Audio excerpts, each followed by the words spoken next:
आज के वीडियो में हम बात करेंगे कि नीम करोली बाबा जी के जो संदेश हमारे फ़ोन पर या कंप्यूटर स्क्रीन पर दिखाई देते हैं, वो रियल होते हैं या फिर ऐसे ही यूट्यूब का एल्गोरिदम है ना? वैसे मेरा कोई मोटिव नहीं था इस वीडियो को बनाने का, लेकिन कल मेरे साथ कुछ ऐसा हुआ कि मैं खुद भी शॉक हो गई और मुझे लगा कि इस चीज़ के बारे में बात करनी चाहिए, एक वीडियो इस पर बनाना चाहिए। यदि आपके भी कोई एक्सपीरियंस हैं, तो आप कमेंट बॉक्स में शेयर ज़रूर करें, ताकि मुझे भी पता चल सके, है ना? तो शुरुआत करते हैं जल्दी से बिना टाइम को गवाए। तो हुआ ये था कि पिछले 1 साल लगभग 1 साल हो चुका है, होने वाला है। तो मेरे जो यूट्यूब फ़ीड पर अपने आप ही नीम करोली बाबा जी के मैसेजेस आने लगे, उनकी वीडियोस आने लगी। मैं देखती नहीं थी, मुझे तो पता भी नहीं था, ना मैंने कभी ज़िंदगी में उनका नाम सुना, ना ही मैंने कभी उनको देखा, मुझे नहीं पता था। लेकिन जब बार-बार उनकी वीडियोस, उनके थंबनेल्स मेरे सामने आ रहे थे, तो एक ये रहता है कि हमारे यहाँ ना बुजुर्गों के लिए एक शब्द यूज़ किया जाता है, डोकरा और डोकरिया, ठीक है? तो मुझे नहीं पता था कि बाबा कौन है, लिटरली मुझे नहीं पता था बिल्कुल भी। तो मैं हमेशा उन वीडियोज़ जब भी मैं उनको स्क्रॉल करती थी, तो मैं यही सोचती थी, यार ये डोकरा कौन है जो बार-बार सामने आ जाता है और इसकी वीडियोज़ में ऐसी-ऐसी, मतलब इसके थंबनेल में ऐसे-ऐसे मैसेजेस लिखे रहते हैं। तो मैं बिल्कुल भी अनजान थी इस चीज़ से। फिर क्या हुआ, जब मैं इस चीज़ से परेशान हो गई करते-करते, और जब मैं स्क्रॉल कर देती थी, तो उसके ऊपर भी मैसेज आते थे कि तुम बार-बार मुझे अनदेखा करते हो। ऐसा लगता था जैसे बाबा मुझसे बात कर रहे हैं, ठीक है? तो फिर धीरे-धीरे ऐसा जब 1-2 महीने चलता रहा, तो मैंने 1-2 वीडियोज़ उनके देखे, मैंने पता किया यार ये आखिर हैं कौन? तब मुझे पता चला कि वो नीम करोली बाबा जी हैं, और मतलब उनके धाम के बारे में उनका सब कुछ मुझे पता चला। एंड उस टाइम पे मैं लगभग 4-5 साल से हनुमान जी की हनुमान चालीसा पढ़ती हूँ, और मतलब मैं राम दरबार की जो है पूजा पाठ करती हूँ, मैं अपना जो भी करती हूँ। तो वहाँ से पता चला मुझे कि नीम करोली बाबा जी जो थे, वो हनुमान जी के भक्त थे और उनको हनुमान जी का रूप माना गया है। तो अब वहाँ से ठीक है, मैंने संदेश देखना, मतलब मैंने कभी भी इतना ज़्यादा फ़ोकस नहीं किया उनके संदेशों पे, ना ही मैंने वीडियोज़ देखने स्टार्ट किए। लेकिन फिर भी बार-बार वो उनके वीडियोज़ मेरे पास आते रहते थे, और थंबनेल्स में ऐसे संदेश लिखे रहते थे जो मुझसे रिलेट करते हैं। तो ऐसा लगता था जैसे बाबा मुझसे ही बात कर रहे हैं। तो मैं कई बार इरिटेट हो जाती थी कि यार ये क्या है? मुझे लगता था कि ये यूट्यूब का एल्गोरिदम है, ठीक है? मुझे भी यही लगता था आप सबकी तरह।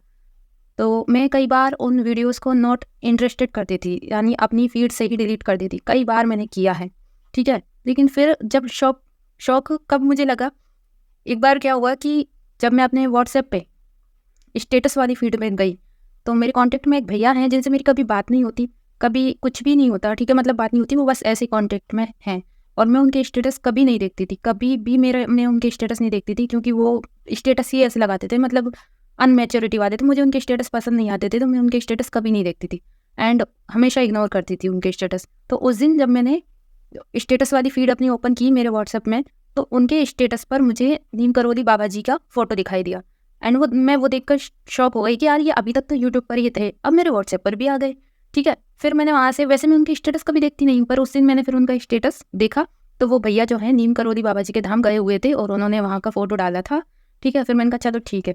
अब वहाँ पे एक शौक तो मुझे ये लगा कि यार वाक़ई में मतलब बाबा मुझसे बात कर रहे हैं, या फिर ये इत्तेफ़ाक है, क्या है? एंड वहाँ से भी फिर मैंने उस चीज़ पे ज़्यादा ध्यान नहीं दिया।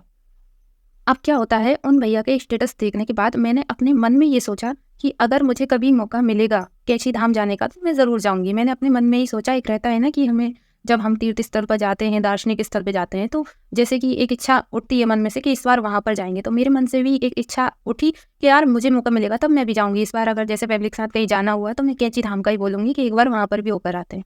तो मेरे घर में मैंने किसी से चर्चा नहीं की जाने के लिए, ना मैंने फ़ोन पर कोई चीज़ सर्च की कि मुझे वहाँ जाना है, ऐसी कोई भी चीज़ सर्च नहीं की।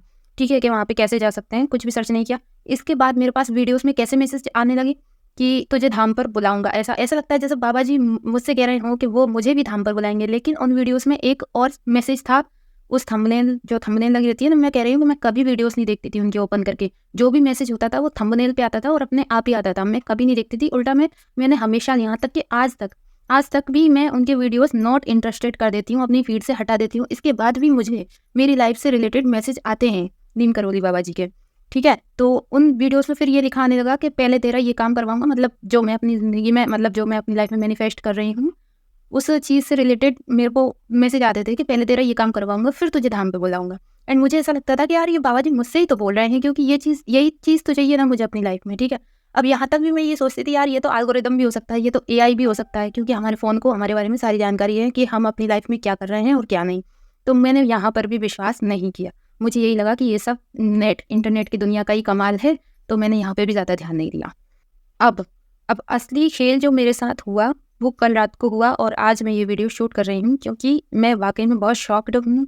इसलिए मुझे लगा कि आप लोगों तक ये वीडियो पहुँचनी चाहिए। ठीक है, कल क्या हुआ कि मेरे जो पापा जी हैं, जो मेरे फ़ादर हैं, उन्होंने नया फ़ोन लिया था, तो वो अपना पुराना फ़ोन घर पे छोड़ गए। ठीक है, वो अपना न्यू फ़ोन लेकर चले गए और पुराना फ़ोन छोड़ गए थे एंड उन्होंने मुझसे बोला था कि इसको चलाते रहना, जिससे कि ये फ़ोन का सिस्टम बना रहे, यानी फ़ोन का सिस्टम ख़राब ना हो, इसको चार्ज वगैरह करते रहना। तो कल रात को जब अब जैसे कि मैं इंस्टा पे नहीं हूँ, मैं इंस्टाग्राम नहीं चलाती, ज़्यादा सोशल मीडियाज़ भी नहीं चलाती कुछ भी।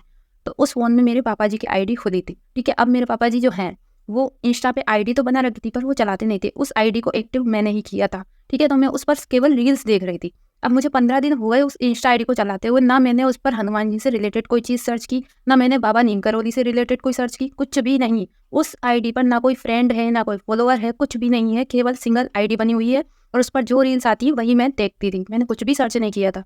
अब मुझे चलाते-चलाते 15 दिन हो गए।